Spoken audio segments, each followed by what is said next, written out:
One of the best values in performance sports sedans anywhere. Ford Taurus SHO.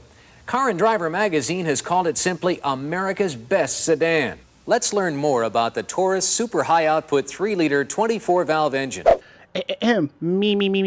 Maybe it's me, but perhaps in the last 5 or 6 years, it's become increasingly hard to find one of them that's 6 cylinders. I always loved the V6. V6s, unlike inline 6s, are very different, kind of in their own respect. But the inline 6, as we know, has been slightly making a return with many different iterations. But it just seems so much more common that you used to see V6s. What's that about? What's up, guys? My name is Chris, and welcome to The Breakdown, where we talk about everything cars news and reviews. If you're new to the channel, welcome. If you are not, welcome back. So, if you're new to the channel, I typically talk about cars and the models, but I don't really get into the engines. The engines are kind of like their own separate beast. But you guys voted, and I asked you what you wanted to see, and it turns out that a lot of you were very curious about the V6s of the 1990s. V6s used to be a badge of prestige. If you had a V6 on your car, you was doing something. You was a bad. And while that seems as though some form of nostalgia, in the last couple of years, V6s have slowly disappeared. Now, there are still some twin turbos out there. There's still some big V6 engines reserved for the pickup trucks and minivans, but those aren't exactly exciting. And in this video, not only will we be talking about the renaissance of the V6 from the 1990s onward, but more importantly, what happened to V6s, why they're gone, and is it a possibility they will come back? The answer probably won't shock you because the answer is likely no. With that being said, stick around and stay tuned because you are now watching The Breakdown.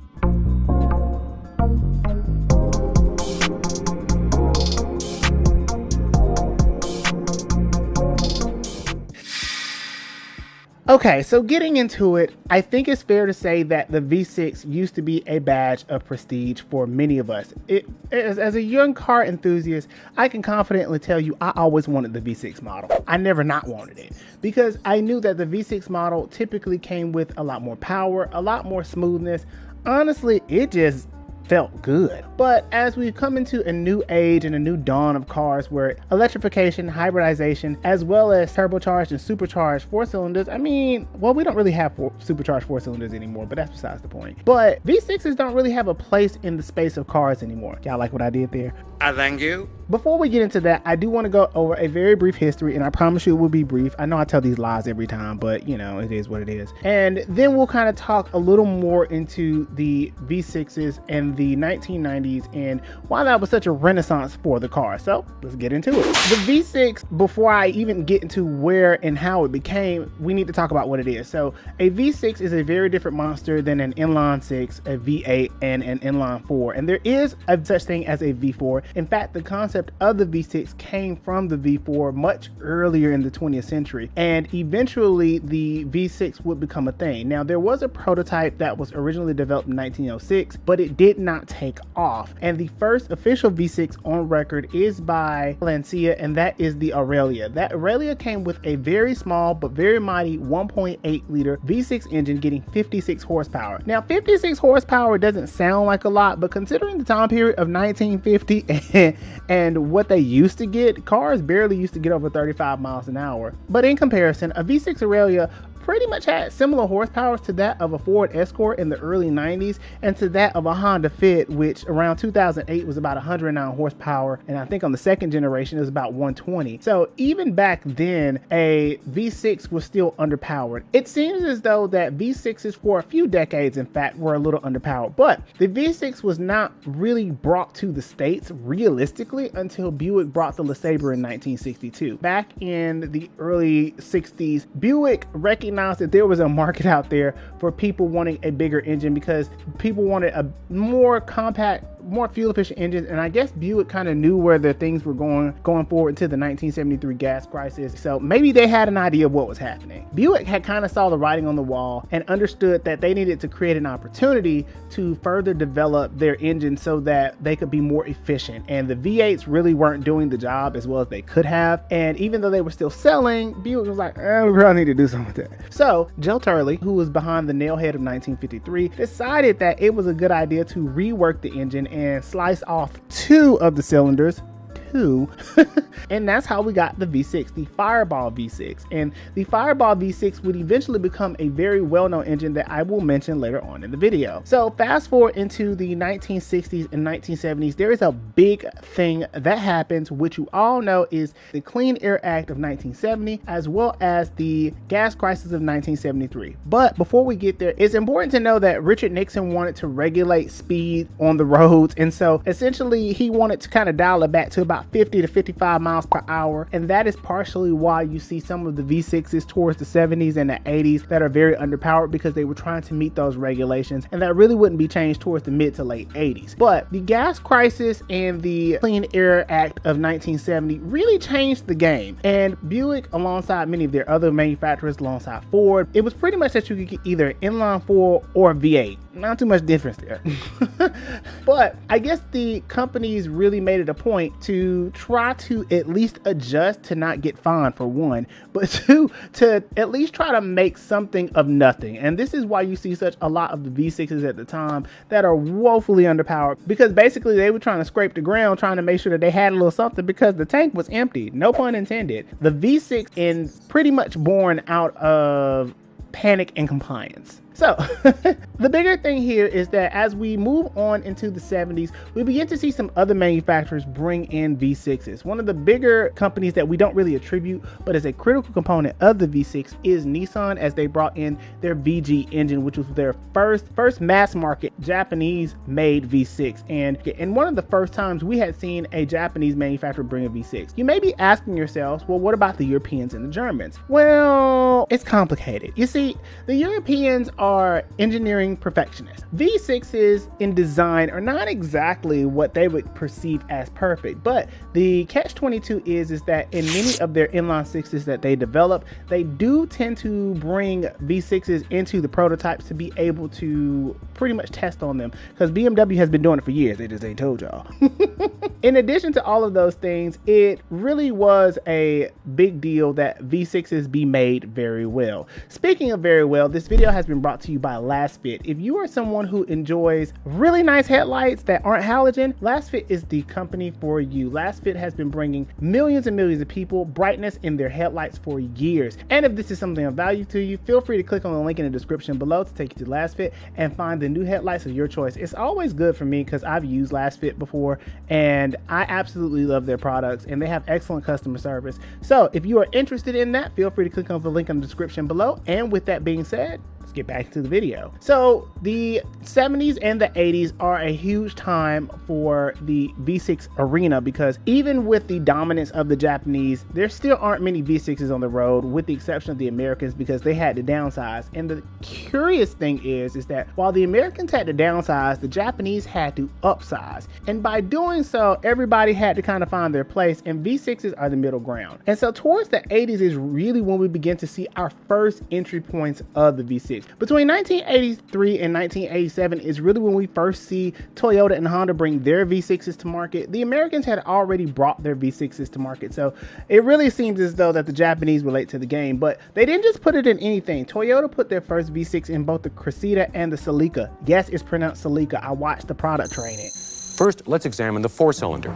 It's the same basic motor powering Celica and MR2, making it one of the most vigorous four cylinders available in a family sedan. Later on, they would bring another V6 to market, and that would be used primarily for their pickup trucks and their SUVs. But Honda would bring their own engine, which would be the C20A, which was first used on the Acura Legend and the Rover, and then they would eventually put it on other models as well. But the idea is that the V6 was slowly gaining steam and popularity, because many people felt as though it was a bit of an upgrade and it was much more exciting. Nissan had already had it in their Maxima, which of course they changed their name over to Datsun towards the mid 80s, and then we would have it over in the Maxima. Now, of course, the Altima doesn't get the V6 for many years later, I believe up until 2002. But it's very obvious that between all of General Motors, Ford, and even Chrysler with the K cars, which we know specifically with the 3.3 liter that was used in the minivans, which the minivans took completely off, the V6 was on its way up. But it doesn't stop there. So towards the late 80s to early 90s is kind of where we see the V6 truly become premium. Now, granted, the V8 was still very popular. You could get it in things such as the pickup trucks and the SUVs of the Americans, like a Ford F-150, or even in the Lexus LS400, you could still get a V8. And to my knowledge, Honda has never made one. But even the M-body models for Chrysler still had the V8. But the reality is that the V6 was slowly taking over. And towards the 90s is truly where you begin to see the V6 get its name. A V6 by comparison to an inline 4 is oftentimes a matter of upselling, which goes into the marketing of the V6, as opposed to an inline 4, which was basically catered to more people who needed more economical means of transportation. But the V6 by comparison is smoother, much more refined, more potent, more powerful, and there's a lot more heat dissipation, which allows it to breathe a little bit better, if you will. And the concept goes is that it was supposed to be a balance between both the efficiency of a 4-cylinder and the power of a V8. Back to the cars themselves, there were so many applications of the V6. You couldn't go anywhere without anybody trying to upcharge you a V6, which is nightmarishly different than today. Now, it goes without saying, of all of the cars with V6s, there were several that when I was researching this, I really did not know existed. For example, the Millennium or the 929 Miller Cycle engine actually was supercharged, and that is the KJZEM dual overhead cam, and that actually was produced from about 1987 with different variations up until 2002, and that would end with the Millennia, which the Millennia apparently was a really crazy car for its time. The other engine that cannot go without mentioning is all of Ford's V6s, and they had several V6s, but that could go anywhere between the Cologne, the SX, the Vulcan, the Duratec, as well as the SHO. And all of the Ford V6s were pretty much underpowered, but they were still smooth by comparison. And I actually had a Ford Thunderbird, and it didn't have the 3.8 liter, which the 3.8 liter supercharged one is the one that everybody pawned after, because apparently some components of that particular engine also had some Mazda derivative parts, and so it just made it that much more exciting for Ford to have these inputs of Japanese technology into their American V6s, because it just allowed them to be able to expand their brand so much more. It also goes without saying that they also had it in their minivans too. I completely forgot that the Mercury Villager was a byproduct of the Nissan, which the Mercury Villager, unlike the Nissan Quest in its later iterations, had the VG engine, but even still, V6s was on their way up. It also cannot go without saying there are some other heavy hitters in this discussion. I think one of the more underrated ones for a lot of the engines is Volkswagen Corrado, which had the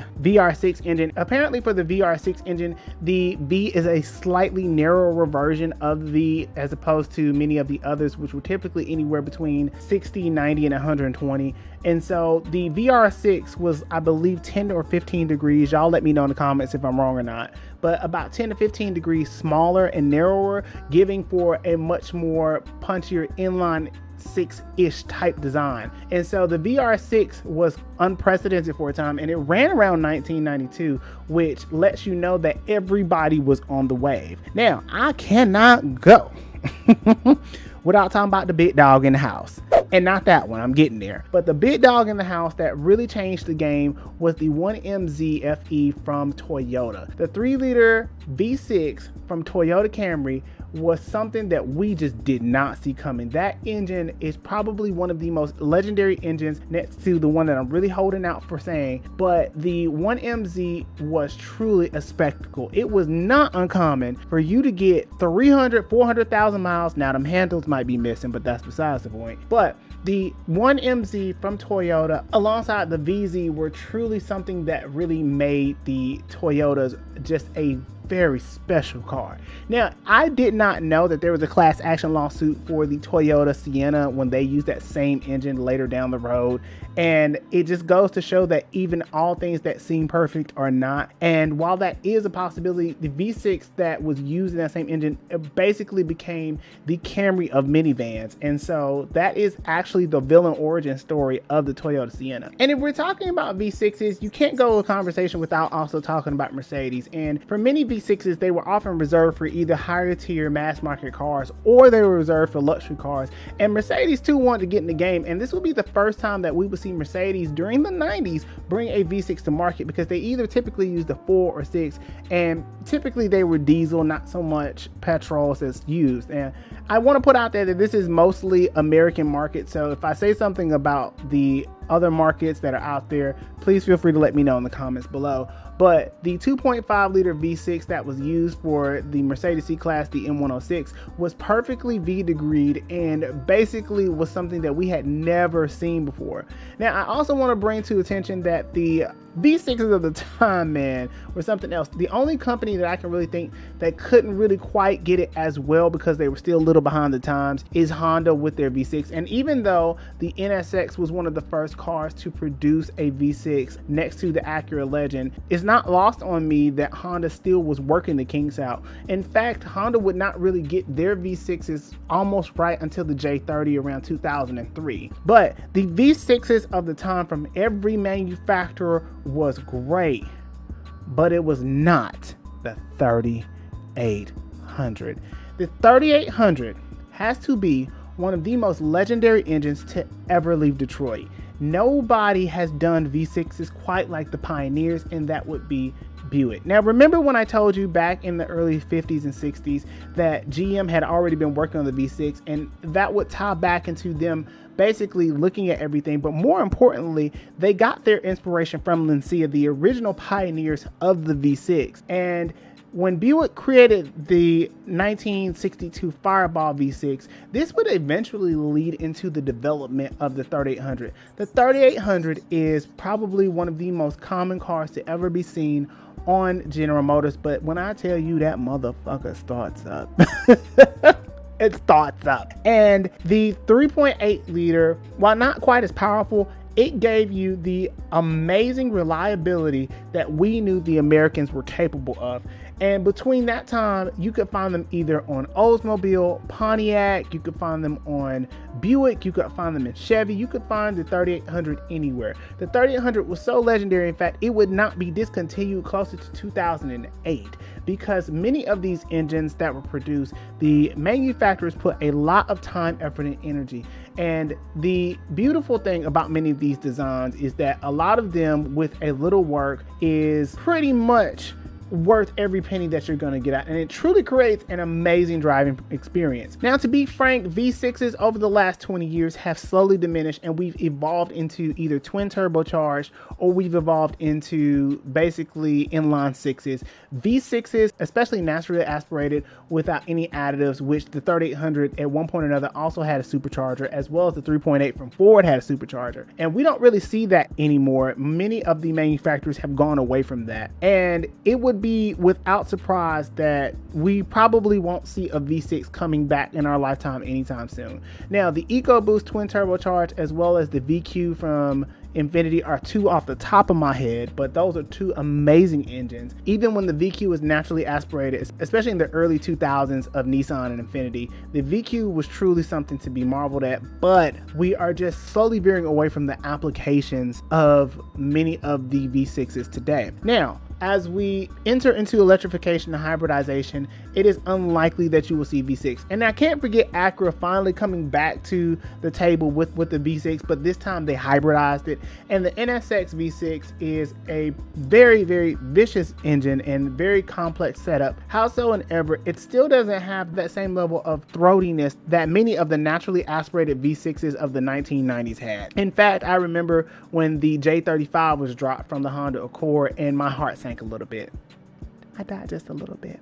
But I think that as we go forward and we begin to get rid of many of the engines, it is almost evident that if it's not a truck or a van, and even those are going away, with the exception of the large pickup trucks like the F-150 and the minivans such as the Toyota Sienna, and even that downgraded into a 2.5 liter hybrid, the V6 is almost a relic of the past. And despite being reliable, despite being smooth and refined, and quite frankly very venerable and very flexible in its applications, there aren't too many left. And it's almost a sad day because the V6s particularly during the 1990s, and they slowly died towards the 2000s. We almost witnessed the death of a very, very special engine. But with that being said, you guys leave me a comment below and let me know what your favorite memory of your V6 was, and if you would get another one if somebody sold you one today. And with that being said, until the next episode, I will see you guys later.